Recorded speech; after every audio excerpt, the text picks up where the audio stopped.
नमस्कार दोस्तों। आज मैं आप सबको शिवानी जी द्वारा लिखित एक कहानी गूंगा सुनाने जा रही हूँ।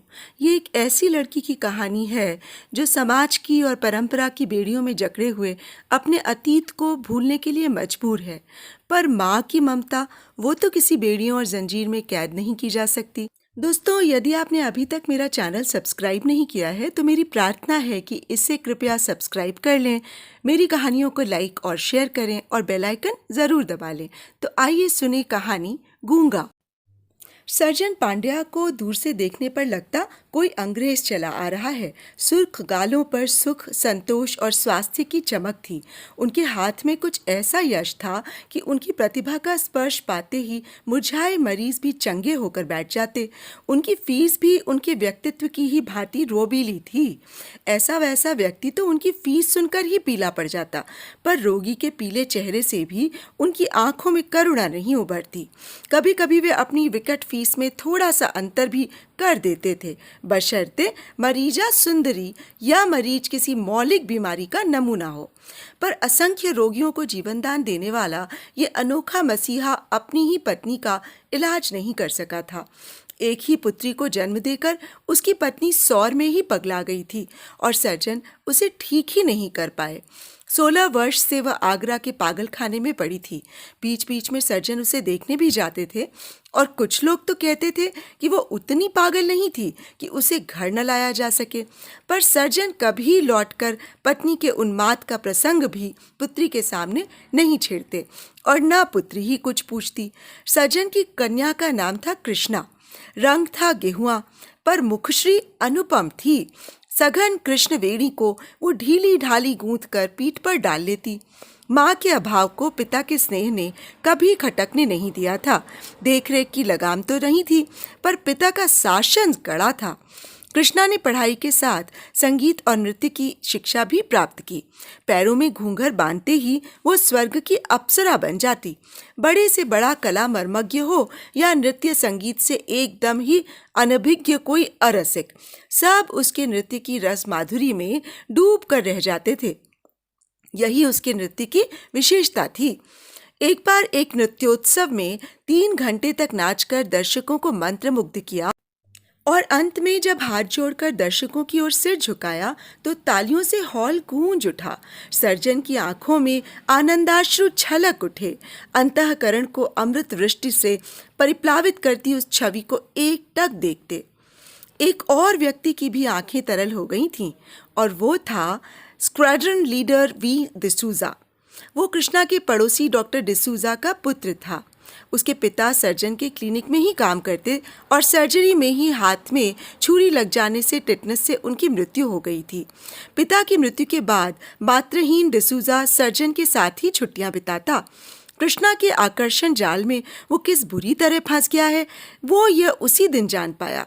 स्वभाव से ही लजीले उस सौम्य गोवानी युवक पर सर्जन का अत्यंत स्नेह था। उसके लंबोतरे चेहरे पर सांवले रंग की चमक थी। पतली मूछों के नीचे उसके पतले होठों पर सदा संयम की चाबी लगी रहती। वो बड़े नम्र स्वर में बोलता और बड़े ही सलीके से कपड़े पहनता। उसके जूते ऐसे चमकते कि कोई चाहे तो अपना मुंह देख ले।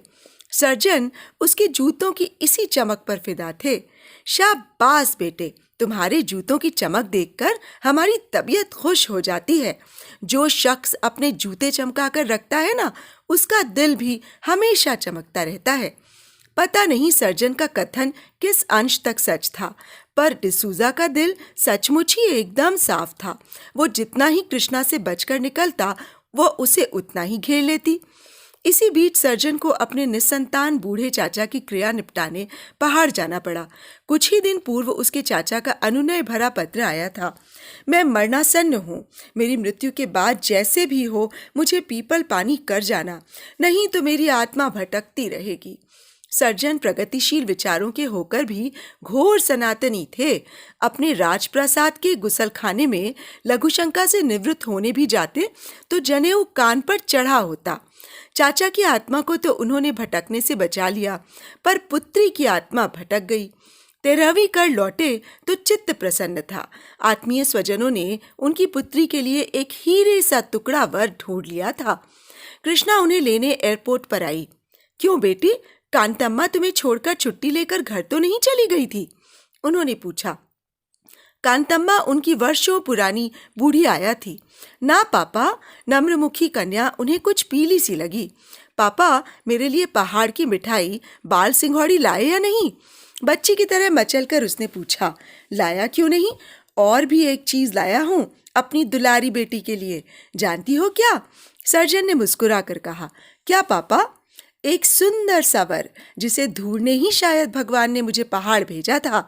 सर्जन ने कनखियों से बेटी की ओर देखा और ममता से उनका गला भर आया। थोड़े ही दिनों में उनकी बेटी पराई हो जाएगी।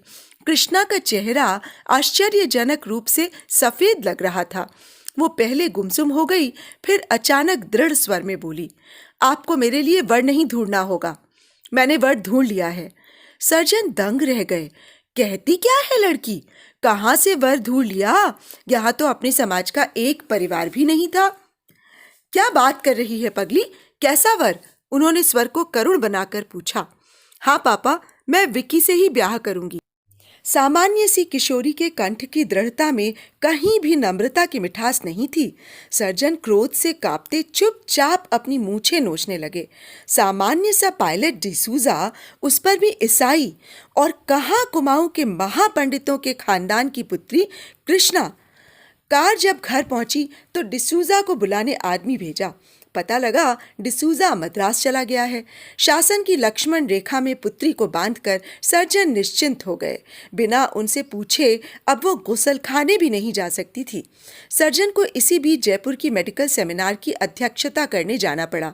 कांतम्मा को कड़ी हिदायतें देकर वे 2 और बूढ़ी नौकरानियां तैनात कर गए, किंतु 3 जोड़ी बूढ़ी आंखों को धोखा देने के लिए कृष्णा की एक ही जोड़ी जवान आंखें काफी थीं। डिसूजा खबर पाते ही छुट्टी लेकर आ गया और दोनों फिर लुक छिप कर मिलने लगे। पापा के आने में केवल 8 दिन है विक्की। एक दिन कृष्णा ने उसकी छाती पर माथा टिकाकर कहा, तुम्हें 5 दिन बाद लंबी ट्रेनिंग के लिए फ्रांस जाना है। क्यों ना हम सेंट पॉल के बूढ़े पादरी की खुशामद कर शादी कर लें? पापा फिर कर ही क्या लेंगे? एक शाम दोनों जंगल में खो गए। बच्चों की भांति एक दूसरे का हाथ कसकर पकड़े सेंट पॉल से लौटे। तीसरे दिन डिसूजा चला गया। सर्जन लौटे। 2.5-3 माह तक मरीजों में फंसे रहे। एक दिन लेटे लेटे वे अखबार पढ़ रहे थे कि पहले ही पृष्ठ पर तरुण भारतीय पायलट की मृत्यु की खबर देखकर चौंक गए। डिसूजा की मृत्यु हो गई थी। वे मन ही मन ईश्वर को लाख लाख धन्यवाद दे रहे थे कि एक चीख सुनकर चौंक पड़े। कृष्णा उनके पीछे खड़ी थी। उसका रोना और कोई न सुन ले, ये सोचकर सर्जन ने चट से उसे उसके कमरे में धकेलकर अंदर से सिटकनी चढ़ा दी, पर कृष्णा सिसकती रही। क्या तूफान मचा रखा है तुमने? कोई नादान बच्ची तो नहीं हो? तुम्हें पता होना चाहिए कि तुम्हारी शादी तय हो चुकी है। बाल बिखराए ही कृष्णा तड़प कर उठ बैठी। मेरी शादी हो चुकी थी पापा। क्या बकती है? सर्जन ने तिलमिलाकर बेटी की ओर चांटा साधा, फिर बड़ी चेष्टा से बिना मारे ही हाथ खींच लिया। हाँ पापा, 3 माह पहले सेंट पॉल के पादरी ने हमारी शादी करवाई थी। विक्की मेरा पति था। उसके होंठ कांपने लगे। चुप कर बेहुदी, तुम अभी नाबालिग हो, शादी हो ही कैसे सकती थी? गुस्से से पैर पटक कर सर्जन धड़धड़ाते पादरी के पास गए।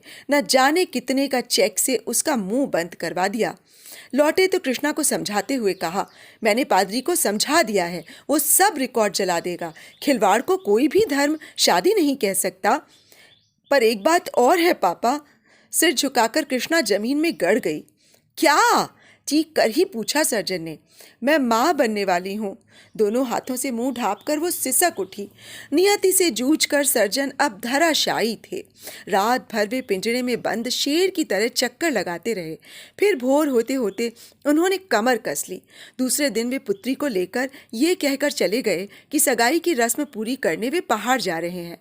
मार्ग में उन्होंने बेटी को कितना समझाया। 18 वर्ष की जिंदगी वो अकेली नहीं काट सकती। दिल्ली में एक बहुत बड़े महिला आश्रम की संचालिका काशीबाई को वे जानते हैं। कुछ वर्ष पूर्व उसे ब्रेस्ट कैंसर हो गया था। उन्होंने उस विधवा सुंदरी को कभी जीवन दान दिया था। आज उसी का प्रतिदान मांगने जा रहे थे।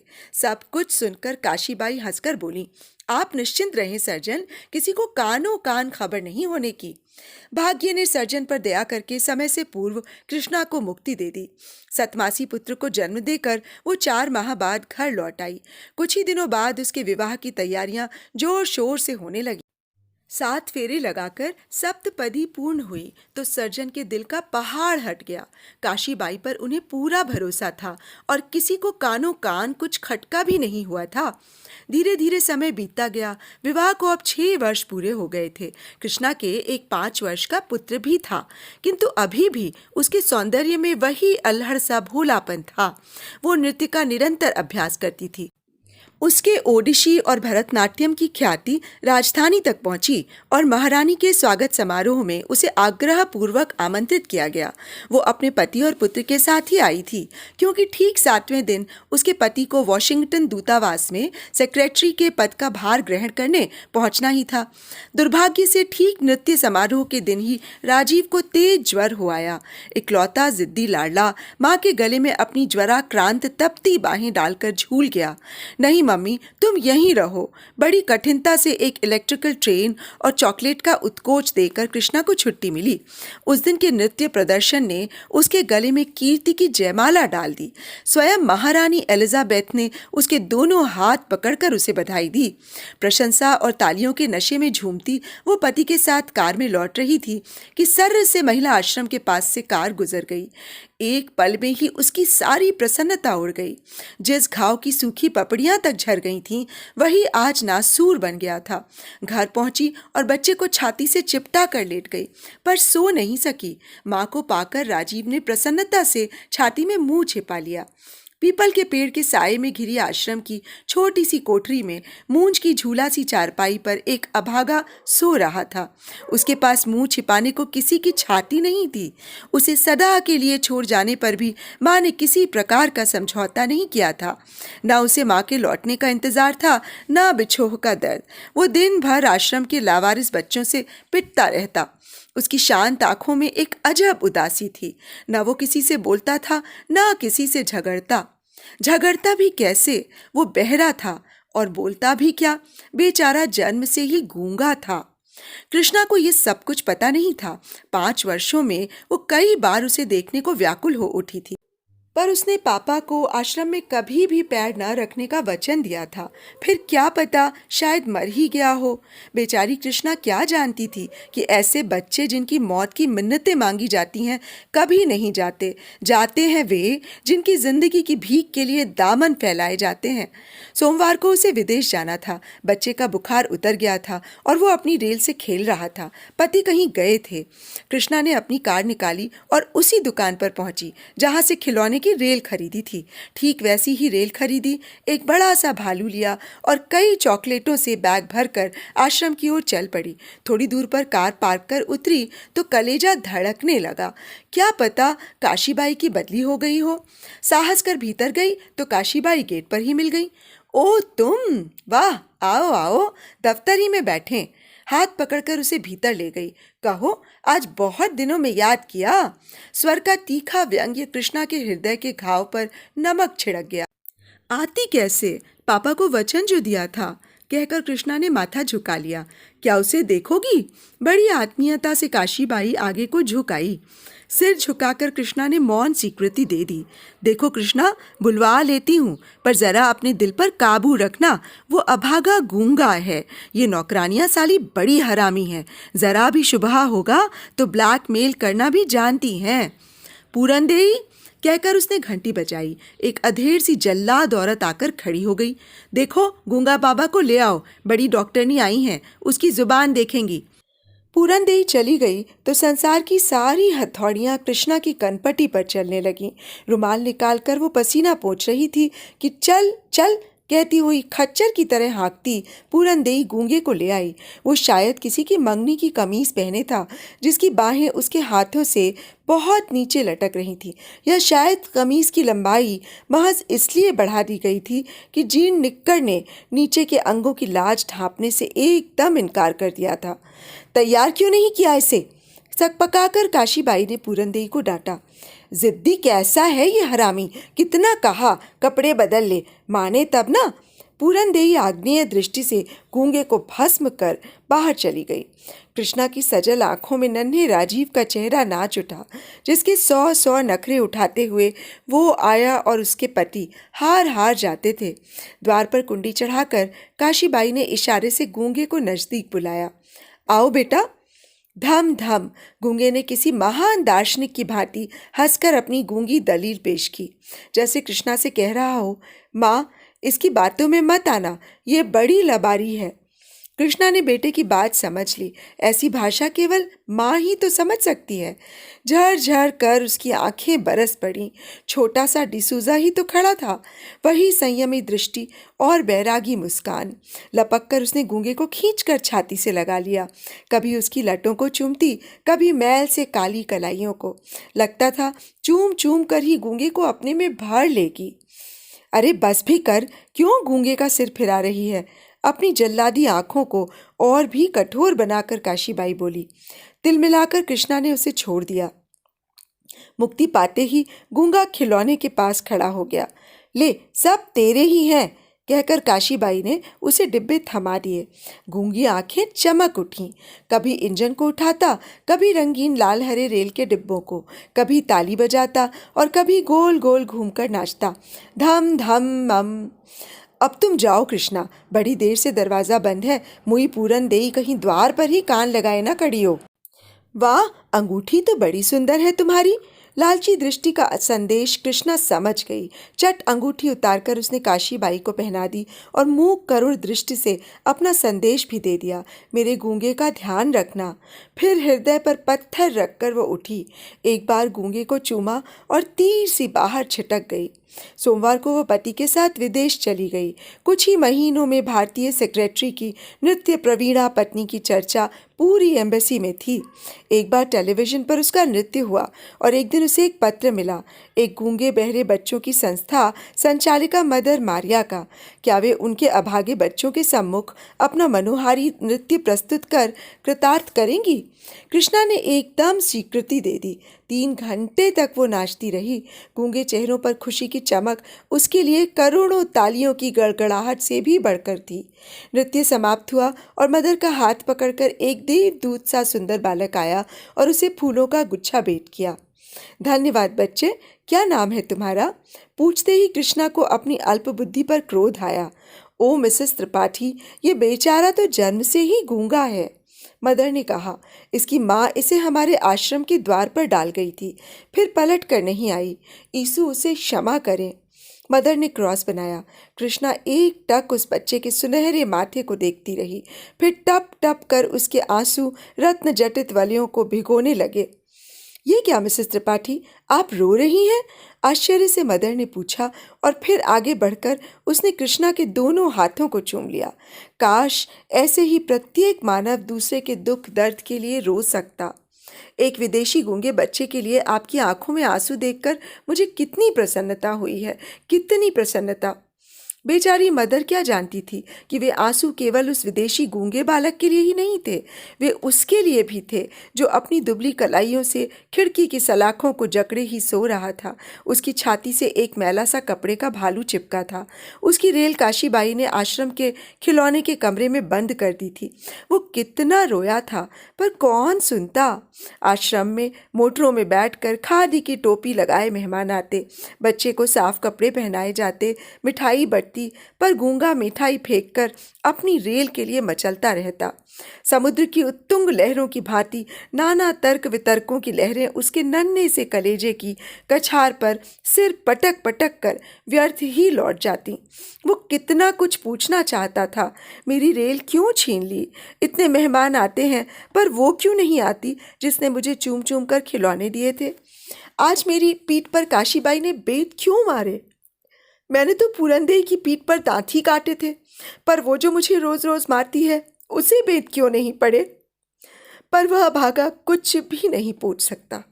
अंधे बेजान भालू को छाती से चिपकाकर खिड़की के अंधेरे कोने में दुबक गया है, जहां थोड़ी देर तक न उसे काशीबाई ढूंढ सकती है न पूरनदेई। 7 समुद्र पार उसकी माँ भी सिसक रही है। शायद उन्हीं लाड़ भीनी सिसकियों की लोरी ने गूंगे को भी सुला दिया। मीठी नींद में डूबा गूंगा अपने गूंगे सपनों की दुनिया में पहुंचकर खो गया है। वहां न काशीबाई है, न पूरन देई। वहां तो बस बड़ी सी बिजली की रेल है। सोने के पेड़ों पर खिलौने झूल रहे हैं और वही सुंदर सी औरत उसे गोद में उछाल उछाल कर चूम रही है। नींद में ही गूंगा मुस्कुराकर भालू को और भी कसकर छाती से लगा लेता। तो अभी आप सुन रहे थे शिवानी जी द्वारा लिखित एक कहानी गूंगा। कितनी हृदय विदारक कहानी थी ना दोस्तों। कभी कभी लगता है इसमें ईश्वर का क्या न्याय है, क्या मंशा है। उस बच्चे का क्या दोष था कि वो उतना कष्टप्रद जीवन जी रहा था, माँ के होते हुए भी ममता से वंचित। फिर लगता है शायद हमारे पूर्वज इसी को पूर्व जन्मों का फल कहते थे। तो दोस्तों, आपको कहानी और कथावाचन कैसा लगा मुझे कमेंट बॉक्स में ज़रूर बताइएगा। तो अब मुझे इजाज़त दीजिए। नमस्कार।